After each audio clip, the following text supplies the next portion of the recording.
ॐ पूर्णमदः पूर्णमिदं पूर्णात् पूर्णमुदच्यते पूर्णस्य पूर्णमादाय पूर्णमेवावशिष्यते। ॐ शान्ति शान्ति शान्तिः। ॐ ब्रह्मानन्दं परं सुखदं केवलं ज्ञानमूर्तिं द्वन्द्वातीतं गगनसदृशं तत्त्वमस्यादिलक्ष्यम् एकं नित्यं विमलमचलं सर्वधी साक्षिभूतं भावातीतं त्रिगुणरहितं सद्गुरुं तं Namami. Om. Adorations to Sadguru, who is Brahman, the giver of supreme bliss, embodiment of pure consciousness, one without a second, vast as the ether, infinite, eternal, beyond the three gunas and their modifications, the supreme preceptor. Yoga Vasistha, Upashama Prakarana, section 64.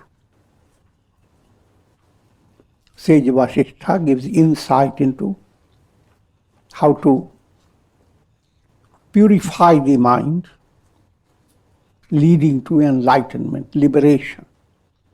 Mind holds all the mystery for your bondage as well as release. Maneva manushyanam karanam bandha mokshayo. Mind is the cause of bondage as well as release.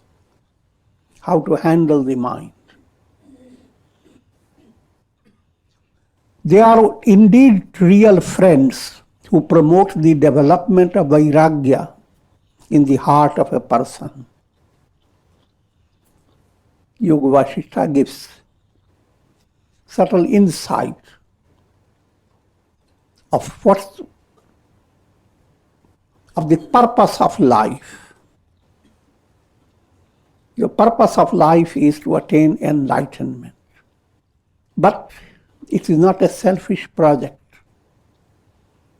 The entire world that you experience, the situations present themselves to you, circumstances, people, interactions, all this how to be handled by your mind. You can select only the negative from the world and fill your mind with negativity.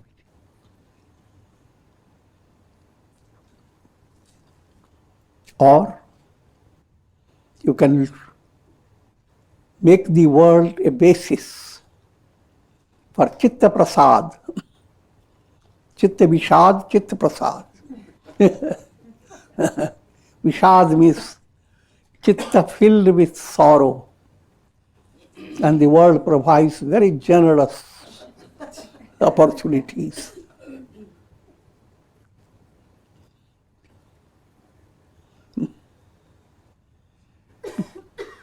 And art lies in how to move away from vishad, things that are bringing all sorrowful negativity in your mind, weakening your willpower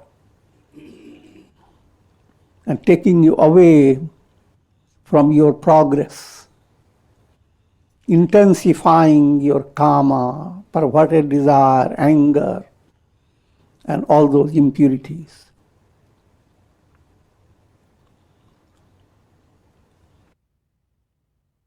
To give a very succinct insight, Yoga Vasistha gives an echo of Raj Yoga Sutra.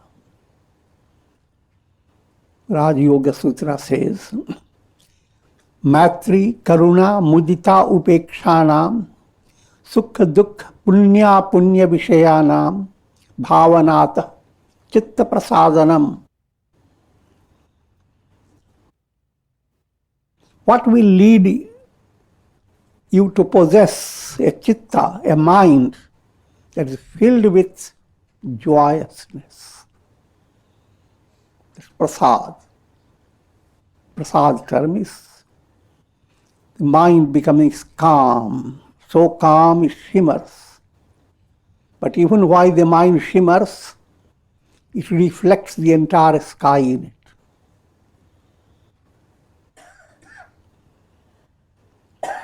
That type of mind is a goal, how to possess that mind. It is the same mind that one way it will be filled with muck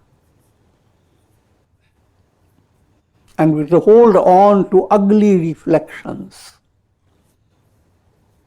You look into the mind and will find ghosts, pishachas, demons, devils, terrorists. And we'll be always looking for when will be the good yuga come.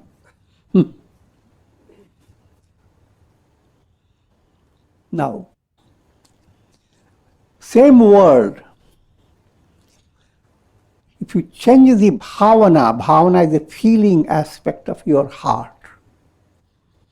Most prominent bhavana that you have to cultivate called Maitri bhavana. Maitri means friendliness. Friendliness is a broad term. Firstly, it relates to human beings, all human relations. Friendliness should be your highlight. More subtle way, things that appear negative, don't think they are inimical. But I will not lead you to that level at this stage. Face challenges in your life. Your challenges are friendly from a broad point.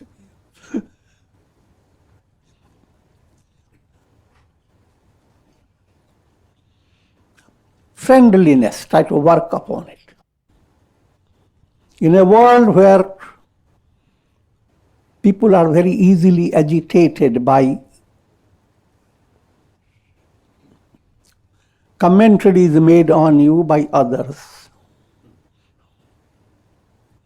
by others presenting negative judgment about yourself. In other words, when you are insulted, harsh words are used.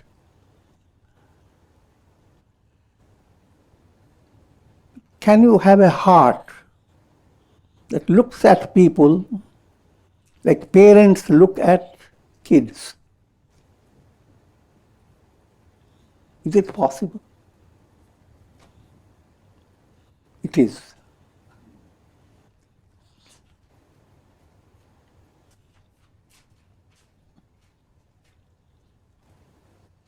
And think of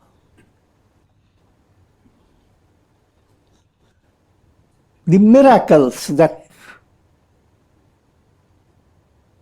develop when you use Maitri bhavana. Maitri bhavana is a very subtle term. Even in a family, parents have to be friendly with their children. Husband should be friendly with his wife. Friend term is more profound.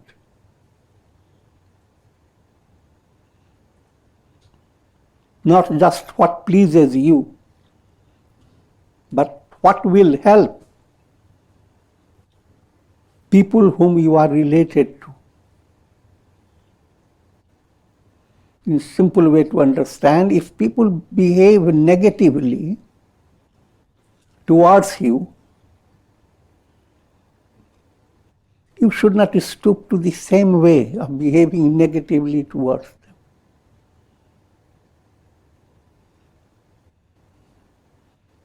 them. It requires your art within your heart. How to respond when a negative is directed towards you.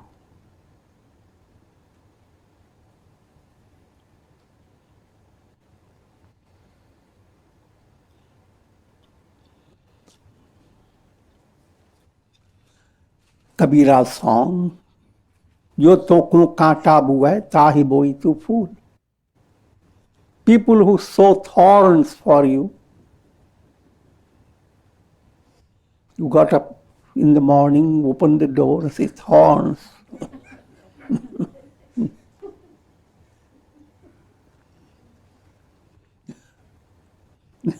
And you are wise enough to know that your neighbor who hates you has put these thorns.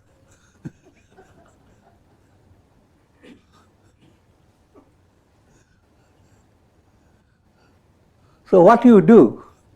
You wait. I'm giving the gross way or humorous way. When neighbor is not around, take best of your flowering plants from your garden and plant them where he needs it.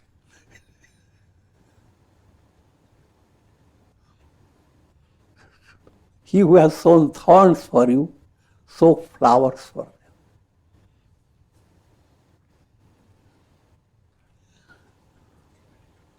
And what will happen when the inimical mind realizes, as a result of his negative deeds done to him, he is constantly wishing him good? A change occurs in his heart.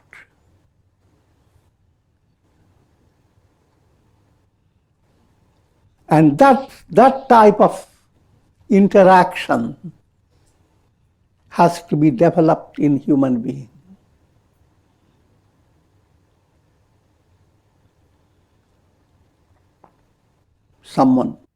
A servant comes to you with teapot in the hand and shaking, and spills the tea right on your body.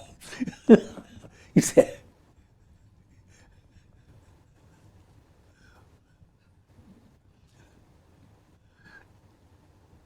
how good can you be?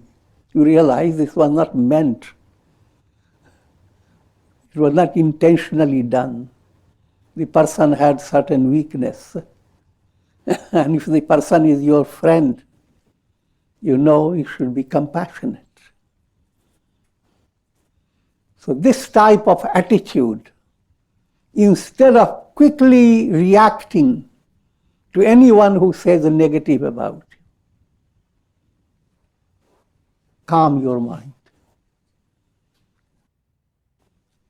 First thing you should learn, you should not be like them. Second thing you should learn, that these people are providing you with opportunity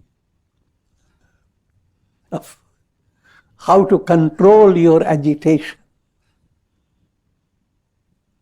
and how to be objective, more friendly.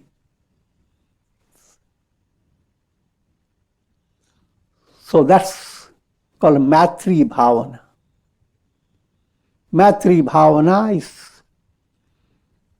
should extend to the whole world. That's the ideal Vishwamitra.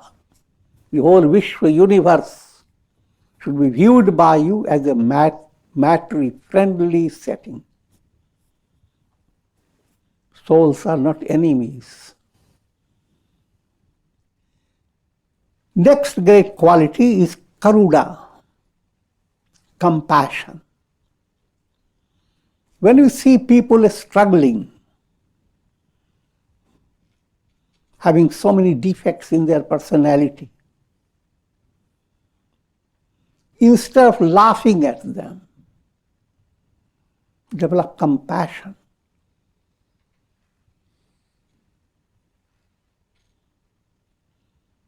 Generally, what happens when you see people struggling, etc., and you have learned a little bit of Vedanta, etc., you say, look, these people have not come to satsanga, now they are suffering. They deserve it.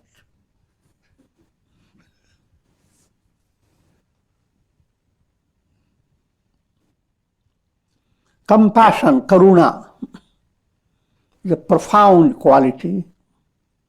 That karuna should extend to the whole world, wherever people present suffering. You do not calculate in your mind, oh, that suffering is because you have done negative karma, therefore you have to have suffering. If at all, it can be decreased a little if you do certain deeds. That type of a heart, that's calculating how much a person should reduce his suffering. I will give you some example. In a religious sacrament,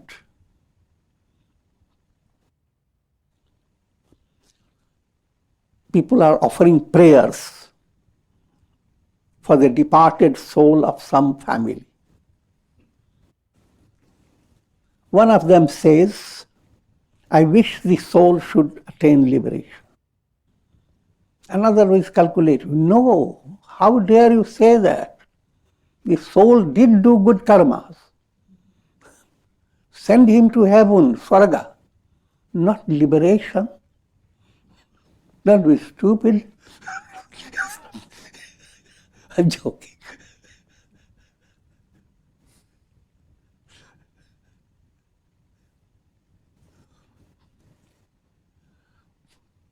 The ideal heart is Sarve Bhavantu Sukhina.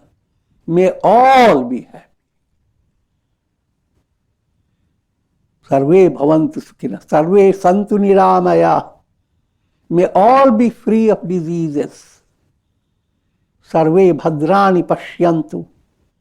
May all see what is spiritual truth, good. What is the truth? Ma kaśyid dukha bhag bhavet. May sufferings terminate for all. That type of heart and that type of prayer must develop. In each your meditation, you have a room to pray for others. Don't calculate, I can pray only to this much, but not beyond that.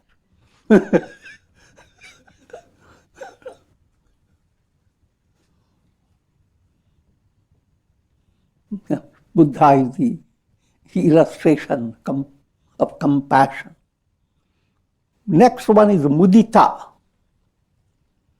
Mudita is joyousness, gladness. Whenever you turn your mind to the news coming from the world, don't become sensitive to the negative news, but filter out those news that the certain things that you hear that touches your mind with joyousness. Because the news is giving both types of news, negative, positive.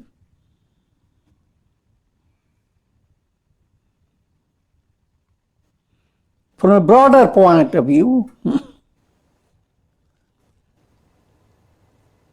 say for example, you are in a forest. So many things are happening in the forest. You can feel miserable even when the leaves begin to fall. But develop an attitude of being inspired. Look at things that are joyous. Look at human beings, how wonderful. There are people doing great good karmas in spite of many challenges. And allow your mind to develop that type of atmosphere, that like a good breeze is coming, the world opens up and we're looking at good people. And even those who seem ordinarily negative, they are potentially good in them. God is potential in all souls.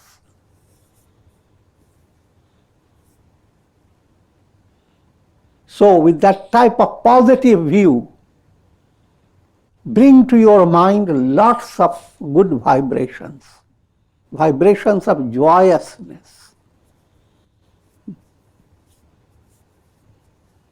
Look at the world. World is a vast array of things, and your mind just chooses only few things,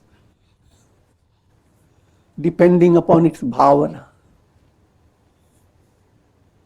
Allow that mind to be thrilled by the world with all the positive potentialities. And especially with human beings, develop a sense of, whenever you see people doing good things, encourage them.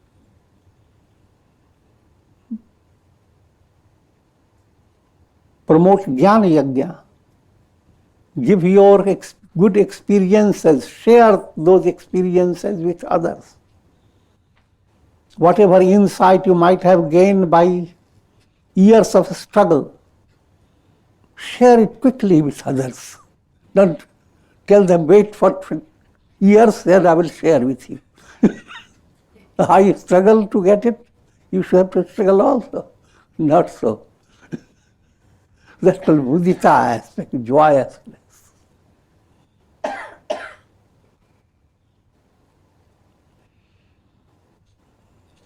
And that aspect of the world that brings such terror and negativity, that also the news is constantly pushing out all terroristic things. Move away from that. You have a lot of better things to do.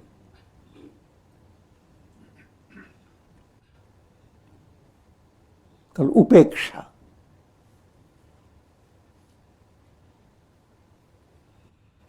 Sukh, dukh, punya, punya vishayanam. Things that appear source of joy, friendliness must develop towards them. Firstly, to understand, source of joy can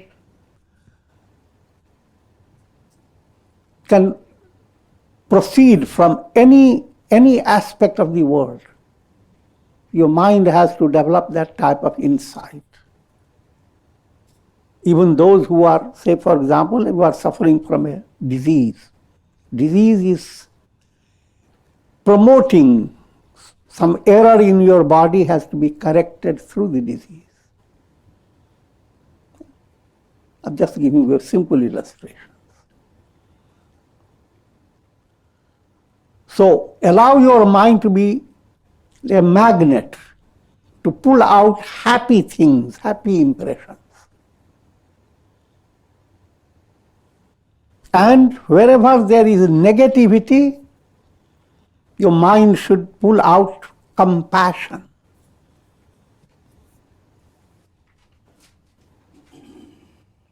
And wherever you see good things done by people, mind should create joyousness. But wherever there is terroristic aspect, very negative, don't allow your mind to be tainted by it or influenced by it. This is called bhavana shuddhi, allowing your bhavana to become purified.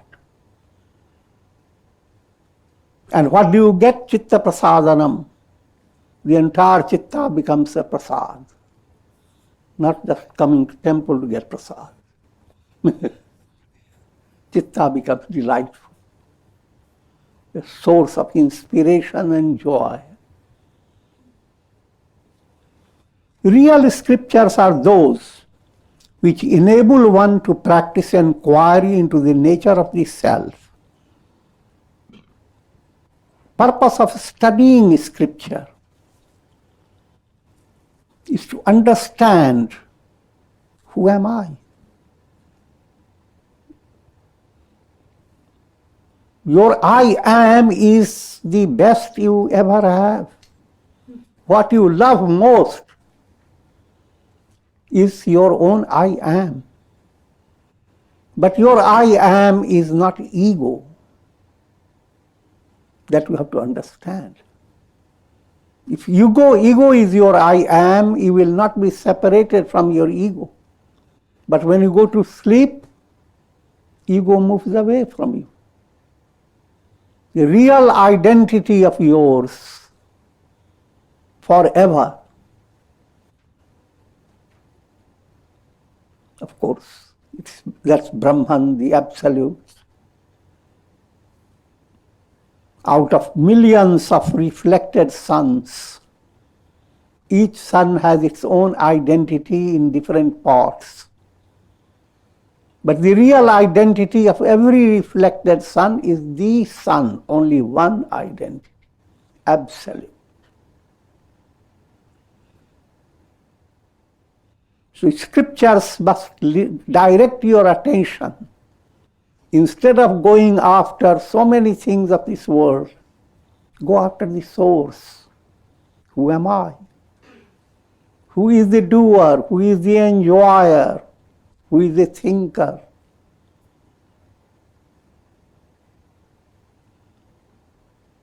And that requires its own subtle process.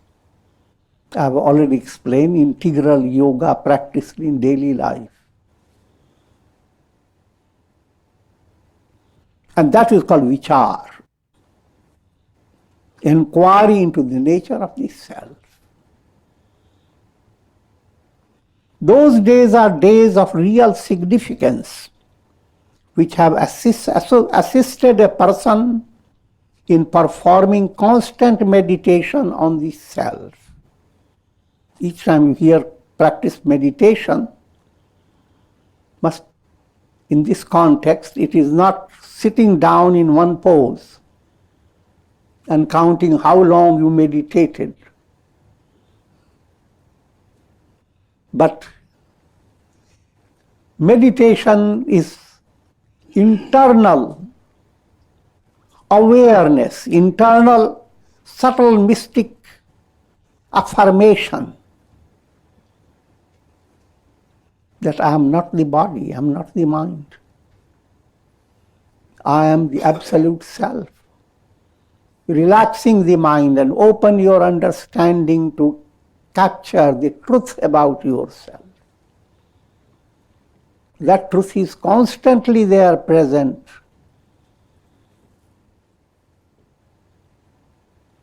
Miserable are those who are not inclined to the path of spiritual inquiry. Now, people who just live their lives without ever asking what's the purpose of life, without ever trying to understand what goes on. When you die, where do you go? Is the end of your life?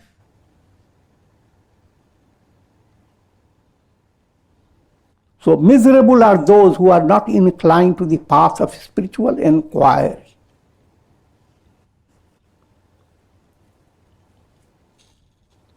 Fettered by innumerable desires, craving for the trifles of the world. All attainments in this world are trifles. No matter how great you have been, no matter how many wonderful stories you have accumulated about your life, all that you are not going to carry. Even in your old age, if your nervous system becomes affected, you will lose memories of all these. All your experiences of the world is just like a mystic iPad through the operation of your nervous system. Should a person be satisfied with that type of life or experience, a little opening has to happen to enable you to understand that your profound purpose is to have the revelation of I am. That I am is Brahman.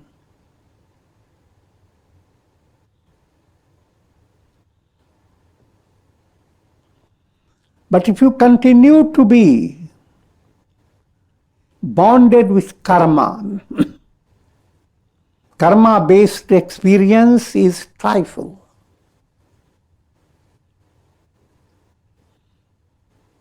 Karma brings about changes.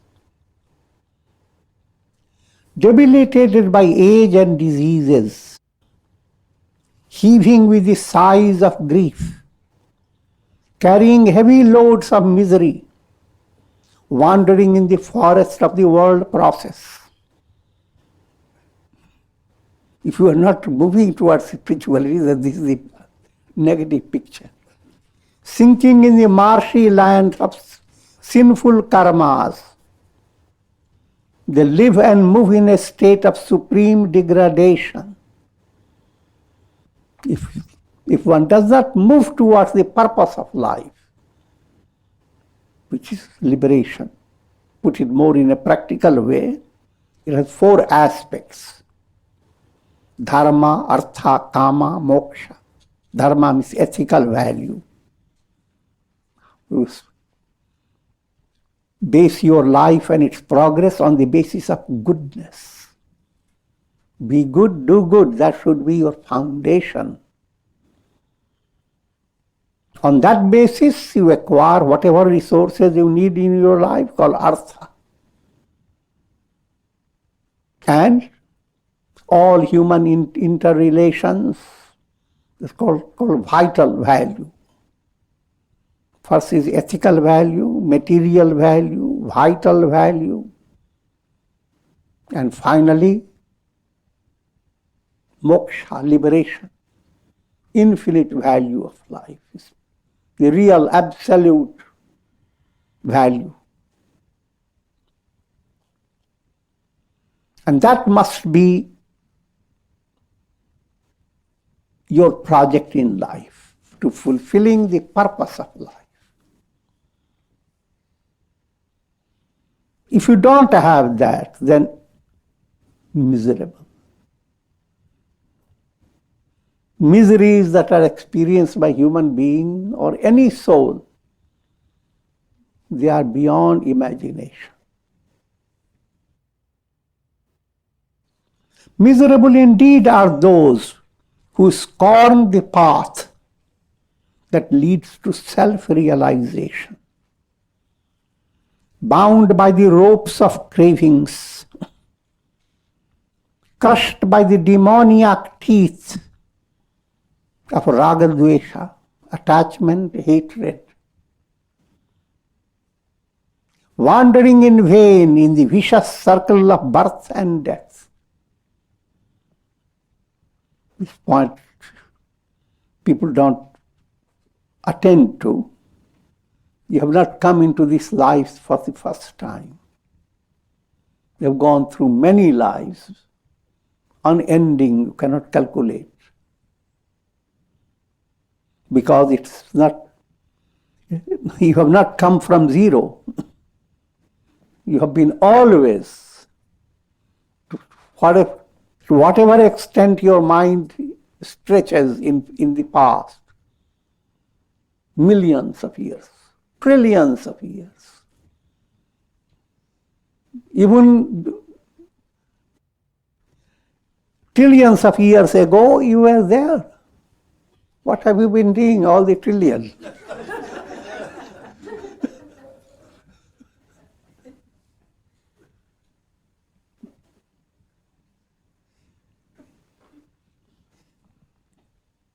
And if you don't attain enlightenment, then you continue to repeat the same thing.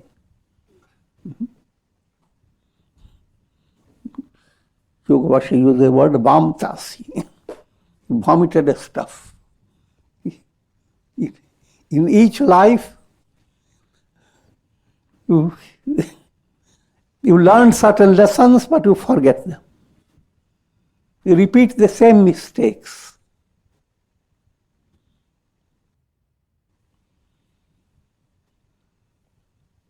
Eat, drink, and be merry. That mantra has gone on from life to life, countless lives. I'm giving you just in this context. But you must realize all these lives have, in the divine plan, there is the evolutionary process. What you are is a result of evolutionary process. Not talking biological evolution. The evolutionary process for your soul. Soul has evolved from a very dull-wit state, gradually goes on evolving. And whatever good you learn, if you learn in a profound way, it continues to add to in your next birth. Afflicted with the fever of desires and whipped by adversities, they exist like oxen yoked to a bullock cart, drudging along the muddy roads of the world process. Either it can be a bullock cart type or it can be a swan type. Now this is the swan method. By taking recourse to good association, one acquires the boat that will lead him across the ocean of the world process.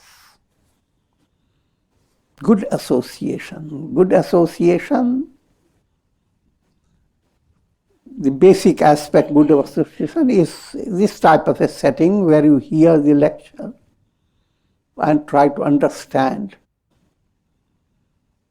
But you must also understand satsanga has broader implications. In daily life, in every situation, you can make a judgment. You are falling into a certain crowd, and the crowd is going to give you a degrading impact. Move away from that. Now you are falling into a type of people around you who don't have much work to do. They feel bored. Pick up a topic that will make them joyous, interested. You are creating satsanga atmosphere.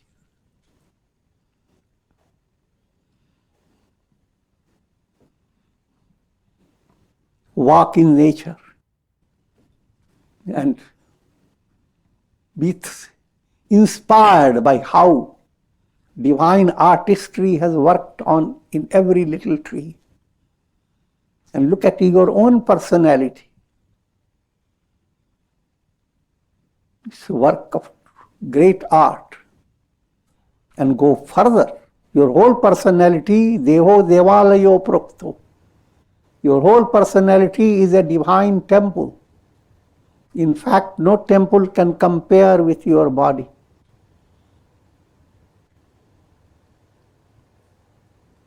In that, you have to discover you, the soul, you are really the deity of the temple. Jiva is Shiva. And it is that type of discovery that allows you to develop. All this process is satsanga. Your body becomes a source of satsanga. Your nails become source of satsanga. How do they grow? Without worry, without anxiety. Yes, an aspirant should not dwell in any place where it is not possible to be in the company of enlightened sages and saints. That's the high ideal.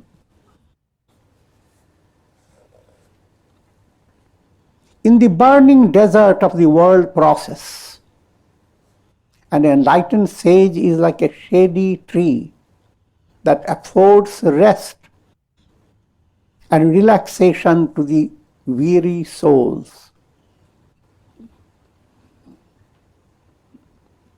His inspiring words are like the refreshing leaves of the tree. His goodness is its cooling shade. His smiles are like its fragrant blossoms. Whoever takes rest under this tree, even if for only a short time, he attains supreme rest in the form of self-realization. The power of satsanga is beyond imagination. With the help of good association and spiritual inquiry, one must save oneself from sinking in the illusions of the world, thus becoming a true friend to his own self. The Sanskrit terms are satsang and vichar. And that point to 4 points. Yoga Vasistha describes them like 4 gatekeepers to liberation. First is serenity, shama. How can you keep your mind relaxed, serene? Second point, how to allow your heart to feel contented. Contented in the sense that you don't feel inferiority, that I don't have, others have plenty. No, you have God within you as anybody else. Your resources are boundless. So be satisfied with your own personality and move ahead. That type of santosh. Satsang, third, which I have been discussing, and vichar, inquiry into who am I. Shama, santosh, satsang, vichar, 4 gatekeepers to liberation. If you secure any one of the 4, the other 3 will join in automatically. One must not allow oneself to be tormented by numerous sorrows day by day. Think of the majority of people. What do? Day by day they watch politics.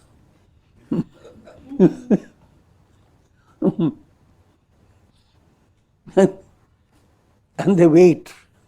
The news says there will be more political discussion on a particular day. Unfortunately, it starts at 12 o'clock in the night.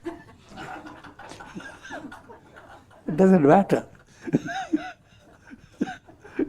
You're so interested. Don't want to lose anything. Imagine how much mind has to hold on to all this. In simple psychology, you don't realize. If you hammer negativity on your mind again and again, that negativity becomes part of your personality. It's gata parinyaya. Similarly, if you hammer positivity, even though in the beginning your hammering is very weak, doesn't matter. Continue again and again. It becomes dynamic, most powerful. Another good news, positive is reality. So when you are intensifying positive, the movement is extremely accelerated movement. Negative is not your reality. So negative takes its own time and stays stuck if you don't bring positive. So one must not allow oneself to be tormented by numerous sorrows day by day, and to be ever consumed by evil desires. Rather, by taking recourse to dispassion and repeated spiritual effort, called vairagya and abhyasa, he should save his own spirit with great patience and tender care. Uddharet atmanatmanam. You have to save yourself, rescue yourself from your own self. You have created traps by your lower self. You created it. Now you yourself should rescue yourself by exercising the higher self. When the ego sense is removed by spiritual inquiry, the fetters of attachment are destroyed and the soul discovers its essential nature as the self. When we say ego sense is removed, don't take it literally. It simply means your ego is no longer dominated by negativity. Your ego has tamasic, rajasic, sattvic state. Ego becomes transparent when you do not have egoism. Egoism is a disease. It's inflated ego, cancerous ego. When you live in harmony, an integrated life, and you are able to do joyous things, make people happy, feel happy, in that type of experience, you don't need anyone to pat your ego. Egoism begins to move away, and the lesser the weight of egoism, better you feel. That point has to be understood. If egoism dominates your mind is completely under stress. When surrender, ego has surrendered to God, effacement has occurred. Your ego is there, but it's transparent.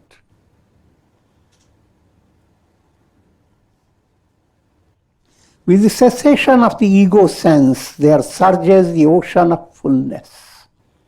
A sage enjoys nirvikalp samadhi. Here nirvikalp again, people whenever read samadhi, their mind turns to being in one pose and getting into a completely in trance. But here we are referring to sahaj samadhi, a state that is spontaneous, a spontaneous revelation of I am not the body, I am not the mind, I am not the intellect. I am Satchidananda, I am existence absolute, consciousness absolute, bliss absolute. Again, these words are being used allegorically. You are not going on saying that to have your awareness in that way. Your awareness is swanubhuti, aparokshanubhuti. If your awareness is your own innate experience, and that innate experience is no longer with body, mind, it is absolute. Seems like a very great, but in daily life, when you go to sleep, everything moves away from you and you are not missing anything. In enlightenment, all things move away on the basis of wisdom. In other words, you begin to understand all things that appear real to your senses, they are illusory. Your senses are not picking up reality. So you are using the senses, you are experiencing the world. But behind all that, you are mature, smiling at the whole process. The whole process becomes Leela. And when you are in that state, it is called Sahaj Samadhi, Nirvikalp Samadhi. And with this I will conclude. Om Triambakam Yajamahe Sugandhim Pushtivardhanam Urvarukum Bandhanan Mrityor Mukshiyamamritat Sarve Bhavantu Sukhina Sarve Santu Niramaya Sarve Bhadrani Pashyantu Ma Kashchid Dukha Bhag Bhavet Om Shanti Shanti Shanti